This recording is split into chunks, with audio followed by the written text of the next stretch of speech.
आपण दरवर्षी गुढी उभारतो, पण गुढीतल्या या 7 गोष्टींचा खरा अर्थ आपल्याला माहिती आहे का?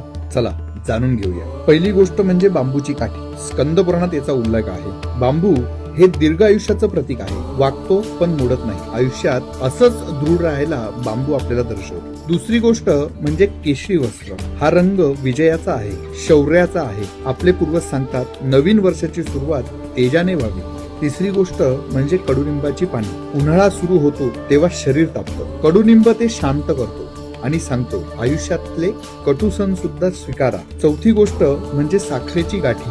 गोड म्हणजे समृद्धी, घरातला आनंद. नवीन वर्षाच्या पहिल्या दिवशी गोडव्याने सुरुवात करूया. पाचवी गोष्ट आंब्याची पाने. याच महिन्यात आंब्याला मोहोर येतो, नवीन जन्म होतो. नवीन वर्षातही असंच काहीतरी नवीन घडो, हा भाव त्यामागचा महत्वाचा आहे. सहावी गोष्ट म्हणजे उलटा कलश. उलटा म्हणजे रिकामा नाही, हा वरून येणारा देवाचा आशीर्वाद थेट घरात यावा यासाठी. आणि सातवी गोष्ट ही संपूर्ण गुढी स्वतः ब्रह्मध्वज, ब्रह्मदेवाची पताका. आजच्या दिवशी ब्रह्मदेवाने सृष्टी निर्माण केली आणि ती गुढी उभारून त्याचं स्मरण आपण करतो. ही फक्त परंपरा नाही, प्रत्येक गोष्टी मागे शास्त्र आहे, विज्ञान आहे आणि अत्यंत महत्वाचं म्हणजे एक भाव आहे. यंदा गुढी उभारताना समजून उमजून उभारा, अभिमानाने उभारा. गुढीपाडव्याच्या आपणास खूप खूप शुभेच्छा.